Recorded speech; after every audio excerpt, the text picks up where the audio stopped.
Hey guys, welcome to another video. Welcome to football with Comet. थोड़ा सा different setup आप लोगों को दिख रहा होगा, थोड़ा सा वीडियो क्वालिटी में भी आप लोगों को इम्प्रूवमेंट दिख रहा होगा। अब धीरे धीरे यार थोड़ा मॉडिफिकेशन शुरू किया है, थोड़ा मॉडिफाई कर रहे हैं चैनल को, क्वालिटी को मॉडिफाई कर रहे हैं। सब कुछ ऑर्डर कर दिया है, सब कुछ मतलब माइक, वेबकैम और जो भी चीज़ें एसेंशियल है क्वालिटी इंप्रूव करने में, वो सब चीज़ें ऑर्डर कर दी है। तो इतनी मेहनत चल रही है यार, धीरे धीरे इम्प्रूवमेंट ला रहे हैं चैनल पे। तो आपसे एक ही उम्मीद है कि आप भी इस वीडियो को लाइक करें, चैनल को सब्सक्राइब करें, चैनल को आगे तक पहुंचने में मदद करवाएं हमारी। हम अराउंड 1300 सब्सक्राइबर्स के बहुत ज़्यादा नज़दीक है, तो हमें 1300 सब्सक्राइबर्स पूरे करवाए, या फिर हो सके तो 2K की रोड पे चलते हैं यार। 2K की रोड पे हम हैं, जल्दी से जल्दी 2000 सब्सक्राइबर्स कंप्लीट करवाते हैं। आप लोगों के सपोर्ट से सब कुछ मुमकिन है, तो मेक श्योर आप सब्सक्राइब कर रहे हैं, लाइक कर रहे हैं और कमेंट भी ड्रॉप कर रहे हैं इस वीडियो पे, क्योंकि थोड़ा सा इमोशनल एक टॉपिक होने वाला है आज का। क्योंकि चलो उसके बारे में वीडियो में बात करेंगे, अभी इधर ज़्यादा इलेबोरेट नहीं करूँगा मैं। तो लाइक कर देना, शेयर कर देना, सब्सक्राइब कर देना। मिलते हैं आपसे वीडियो में।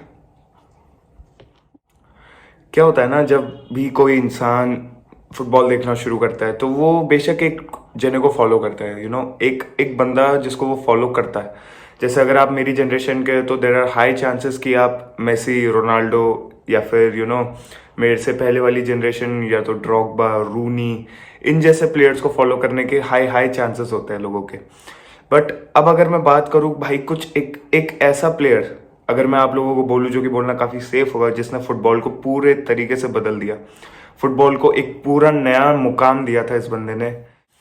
हम बिल्कुल, आप लोगों को पता लगी गया होगा कि हम किसकी बात कर रहे हैं। हम बात कर रहे हैं द लेजेंडरी पेले की।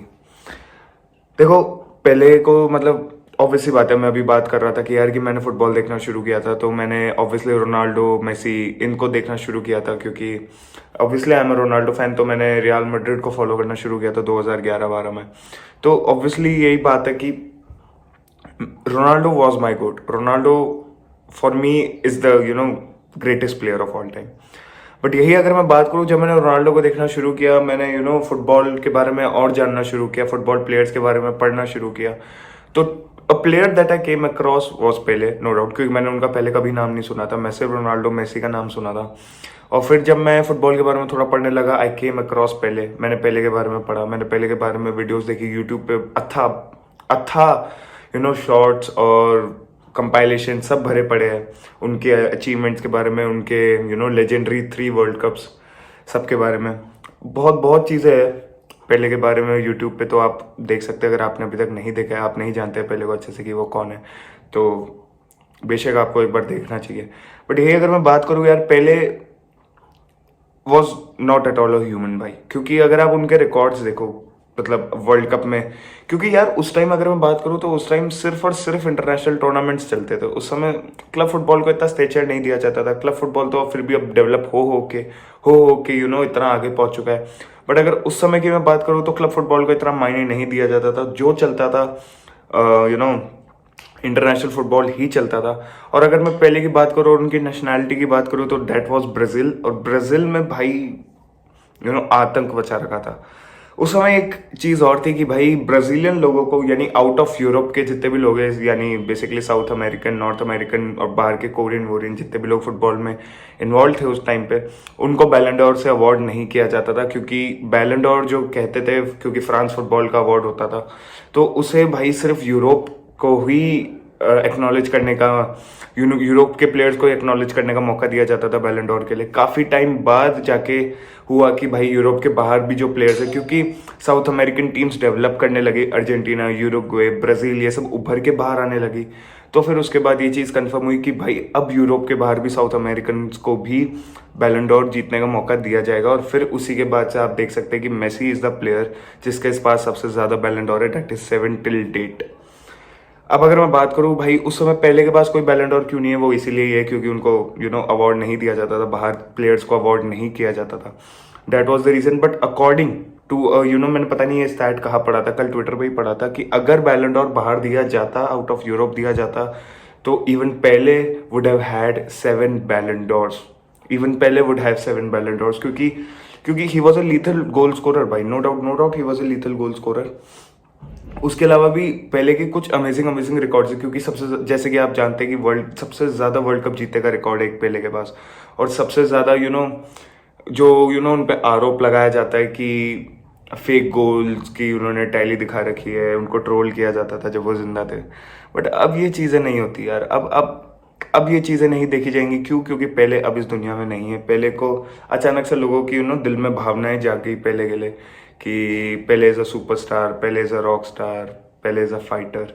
बट जब पहले थे तब लोग उन्हें ट्रोल किया करते थे किस बात पे कि भाई पहले ग्रैंडफादर अपने ग्रैंड सन के साथ जो यू नो खेलता रहता था, वो भी वो गेम्स में खेलते खेलते भी जो गोल्स वो स्कोर करते थे पहले, वो भी वो अपने नेशनल टैली में ऐड करते जाते थे। और वही एक रीज़न था कि भाई इतना टाइम लग गया क्रिस्टियानो रोनाल्डो को उन्हें ओवरटेक करने में, लियोनेल मेसी को उन्हें ओवरटेक करने में। तो ये कुछ रीजंस है जिनकी वजह से बहुत ज़्यादा ट्रोल किया जाता है पहले को। क्योंकि पहले यार देखो क्या होता है ना, एक फुटबॉलर हमेशा कॉम्पिटिटिव नेचर का होता है। लोग कहते हैं Ronaldo is the most competitive guy. इसका मतलब ये थोड़ा कि मेसी कॉम्पिटिटिव नहीं है। इसका मतलब ये थोड़ी है कि जो बाकी फुटबॉल प्लेयर्स है रोनाल्डो के अलावा वो कॉम्पिटिटिव प्लेयर्स नहीं है।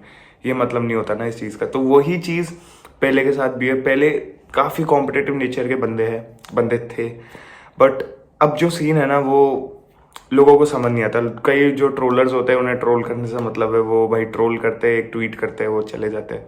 बट वो वाला सीन, बस वही वाला सीन चलता था पहले के साथ। बट अफसोस अब पहले अब इस दुनिया में और नहीं है। ऑब्वियसली फुटबॉल का ग्रेटेस्ट, फुटबॉल का पहला गोट वॉज पहले। और अगर मैं बात करूँ भाई अमंग द मतलब मेसी रोनाल्डो से पहले अगर किसी को इतना माना जाता था गोट के स्टेचर का, ऑब्वियसली और भी प्लेयर्स हैं, मैं उन्हें अभी बोल नहीं रहा। जैसे R9 हो गया, जिडान हो गए, डेविड बेकम वगैरह, इतने काफ़ी सारे लोग हैं जिन्हें भाई ऑब्वियसली माना जाता है गोट फुटबॉल का। बट अगर मैं अल्टीमेट गोट्स की बात करूँ तो उस जमाने के दो गोट्स हुआ करते थे। That was Diego Maradona and that was Pele. बात करूँ तो मैराडोना की जब डेथ हुई थी तब भी पहले ने एक चीज़ बोली थी यार कि आई होप कि हमें साथ खेलने का मौका मिलता है। आई होप कि हमें जब मतलब तुम तो जा चुके हो और मैं जब आऊँगा तब हम हेवन में खेल पाएंगे। तो मतलब यही ब्यूटी है यार फुटबॉल की कि हर एक बंदा भले से कितना दूर हो खुद से, कितना ही लेजेंडरी स्ट्रेचर का हो, बट जहाँ फुटबॉल ग्रेट्स को उनको रिकग्निशन देने की बात आती है वो कहीं पीछे नहीं हटते। तो this is the speciality about football. तो भले से अब कोई भी है, ट्रोल करने से कोई फायदा नहीं है। ही और शी माइट स्टे और नॉट स्टे टुमारो। तो वो वाली बात है कि troll should not be an option for people. Troll, आप इस ब्यूटीफुल स्पोर्ट को एंजॉय करो, आप इस ब्यूटीफुल स्पोर्ट को देखो। यही आपके दिलों में, आपके ज़िंदगी में खुशी ले आएगा। तो और क्या चाहिए? क्यों आपको एक दूसरे को नीचे दिखा के ऊपर रहना है? तो वो वाली बात है। तो ठीक है, अब it is what it is. Pele is not any more in this world. तो सिर्फ यही बोलूँगा यार कि प्यार बांटो। इस दुनिया में प्यार की बहुत कमी है। प्यार की ज़रूरत है लोगों को। प्यार बांटो, खुशी बांटो। फुटबॉल आपको खुशी बांटता है और आगे भी बांटेगा। तो फुटबॉल पे भरोसा रखो, admire this sport, support this sport. और मिलूंगा आपसे अगली वीडियो में। तब तक के लिए goodbye, take care, peace out दोस्तों।